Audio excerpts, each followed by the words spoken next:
আঙিনায় তারা এসেছিল। তো নির্বাচনী আঙিনায় এটা তো আসলে একটা ব্যর্থ, কোনো সন্দেহ নেই। এটা পরবর্তীতে প্রিজাইডিং অফিসারকে বলা হয়েছে এবং এআরও এ ব্যাপারে এখন অনেক ভেরি স্ট্রিক্ট। সো সেই যেটা করছে এখন বাকি যত প্রিজাইডিং অফিসার ঢাকা 6 আসনের মধ্যে আছে, এভরি ওয়ান ইজ ইনফর্ম এবং নাথিং সাচ সিগনিফিকেন্ট এরকম কোনো কিছু আর হবে না বলে আমরা মনে করছি না। এখন পর্যন্ত আমরা এরকম কিছু মনে করছি না, কারণ এই ব্যাপারটি খুবই সুইফট। আর্মি অন দ্য স্পটে উইদিন 5 মিনিটস আমরা চলে আসছি। পুলিশের টিম আমরা এখানে দেখেছি, আনসার তো আপনারা জানেন এখানে আছে, এবং এছাড়াও যে প্রিজাইডিং অফিসার তার যে টিম সবাই আছে। So it is very secure. এবং এখান থেকে আমাদের যে বললাম যে উইদিন 5 মিনিটস আমরা আসছি এবং এইটা কালকের জন্য একই। সো আই এম শিওর যে এখানে কোনো কিছু হওয়ার কোনো সম্ভাবনা নাই। সবাই খুব নিশ্চিত ভোট দিতে আসবে, এটাই আমি মনে করছি। আমরা এটা দেখেছি, অভিযোগটা আমরা দেখেছি, দেখার পরে এখন ফার্স্ট কাজ হচ্ছে আমাদেরকে ব্যাপারটাকে সমাধান করা, তাই তো?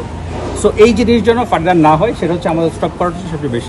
এই পর্যন্ত আমার বলার ছিল। আপনাদের অন্য কিছু বলার থাকলে আমি পরবর্তীতে এটা নিয়ে সূত্রাপুর কমিউনিটি সেন্টারের সামনে কি হয়েছিল এটা কারাদণ্ডের একটা বিষয় বোধহয় ছিল, এই ব্যাপারে আমি অবগত। একজনকে 2 দিনের কারাদণ্ড দেওয়া হয়েছে। আচ্ছা, এটা জুডিশিয়াল ম্যাজিস্ট্রেট, এরকম আমরা শুনেছি একটি দলের ভোট প্রদান এবং তার সাথে কিছু টাকা এর সাথে এরকম একটা ইস্যু আমরা শুনেছি।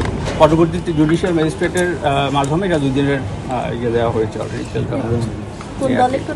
এটা আমরা এটা পরবর্তীতে আমরা এটা জানাবো।